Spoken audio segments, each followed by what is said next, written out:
Hello बच्चों। तो आज हम सब पढ़ेंगे हिंदी गंगा का चैप्टर नंबर 4, भारत विजय विजय करे, जिसके लेखक हैं सूर्यकांत त्रिपाठी निराला। तो सबसे पहले सूर्यकांत त्रिपाठी निराला का जीवन परिचय हम लोग देख लेते हैं। तो सूर्यकांत त्रिपाठी निराला का जन्म 1899 में मेदिनीपुर पश्चिम बंगाल में हुआ था और ये मूल निवासी गढ़कोला गांव उन्नाव उत्तर प्रदेश के रहने वाले थे।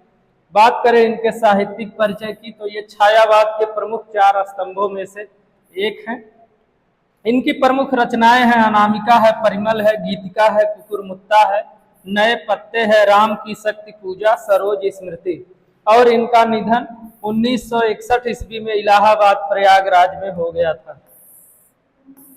बात करें साहित्यिक विशेषताएं की तो साहित्यिक विशेषताएं, निराला जी हिंदी साहित्य में मुक्त छंद के प्रवर्तक माने जाते हैं। उनकी कविताओं में प्राकृतिक प्रेम, राष्ट्रभक्ति, ओज, शोषितों के प्रति सहानुभूति तथा क्रांति का स्वर प्रमुखता से पाया जाता है। भारत जय विजय करे उनकी एक अत्यंत ओजस्वी राष्ट्र प्रेम से ओतप्रोत कविता है, जिसमें भारत माता की भव्यता और प्राकृतिक सौंदर्य की स्तुति की गई है। तो चलिए देखते हैं पहला पद्यांश। भारती जय विजय करे, कनक सस्य कमल धरे। तो प्रस्तुत पंक्तियों में कवि कहते हैं कि हे भारत माता, आपकी सदा जय हो, आपकी सदा विजय हो। आप सोने के समान सुनहरी हैं, फसलों के समान कनक सस्य हैं और हाथों में कमल का पुष्प धारण करने वाली है। भारत की धरती फसलों से समृद्ध है, जो सोने की भांति लहराती है और मां भारती अलौकिक सौंदर्य तथा पवित्रता का प्रतीक है। काव्य सौंदर्य बात करें तो प्रस्तुत पंक्तियों में अनुप्रास अलंकार है, संबोधन शैली है, भाषा तत्सम प्रधान एवं ऊजपूर्ण है। दूसरा पद्यांश देखते हैं। लंका पदतल सतदल, गार्ज तोर सागर जल, धोता सुच चरण युगल, अस्तव कर बहु अर्थ भरे। तो प्रस्तुत पंक्तियों में कवि भारत का वर्णन करते हुए कहते हैं कि भारत देश के चरणों के नीचे दक्षिण में लंका द्वीप रूपी कमल का फूल विद्यमान है। गरजती हुई ऊंची तरंगों वाला सागर का जल भारत माता के दोनों पवित्र चरणों को निरंतर पखारता रहता है। समुद्र की यह गर्जना मानो भारत माता की स्तुति में गाए जाने वाले गूंजते गूढ़ गीतों के अर्थों से भरा हुआ मंत्र या प्रार्थनाएं हैं। तो बात करें इन पंक्तियों के काव्य सौंदर्य की तो मानवीकरण अलंकार है, चरण युगल में तत्सम शब्दावली है, लंका को सतदल कमल की उपमा दी गई है।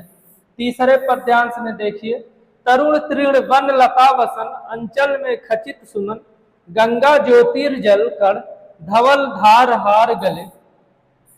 तो भारत की हरी भरी वनस्पति और नदियों के रूप में भारत माता के श्रृंगार का वर्णन किया गया है। तो देखते हैं व्याख्या।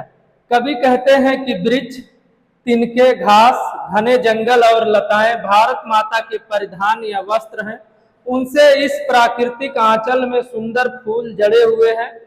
पवित्र गंगा नदी की प्रकाशमान उज्जवल जल की धारा भारत माता के गले में पहने हुए सफेद मोती हीरे के हार के समान सुशोभित हो रही है।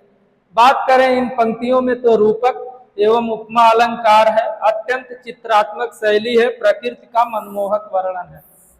चौथा पद्यांश देखेंगे। मुकुट शुभ्र हिम तुषार, प्राण प्रणव ओंकार, ध्वनित दिशाएं उदार, सतमुख सतरव मुखरे।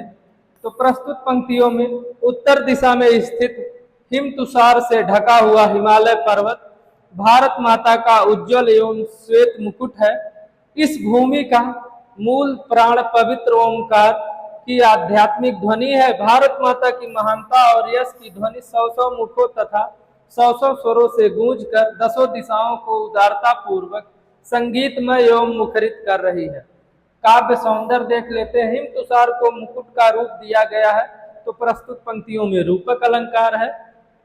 ओंकार से भारत की सांस्कृतिक चेतना का प्रकट किया गया है।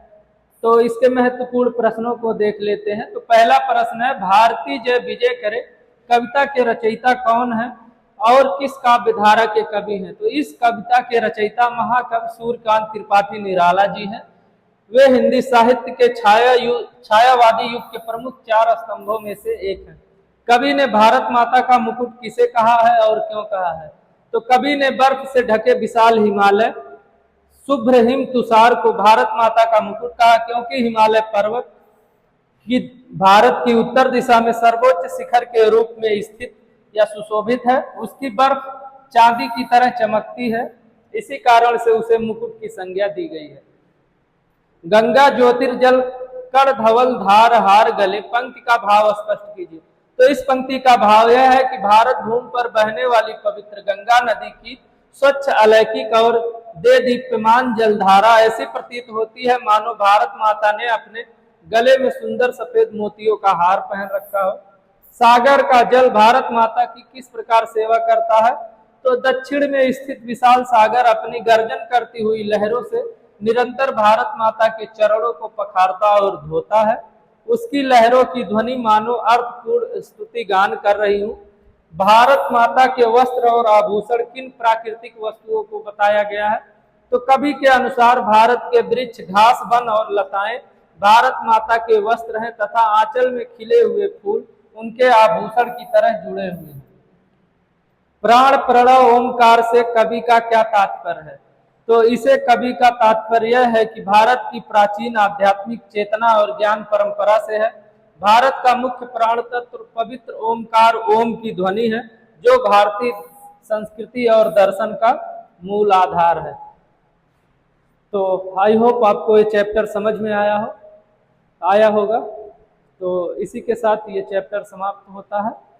बाकी की और क्लास देखने के लिए हमारे चैनल से जुड़े रहें। धन्यवाद।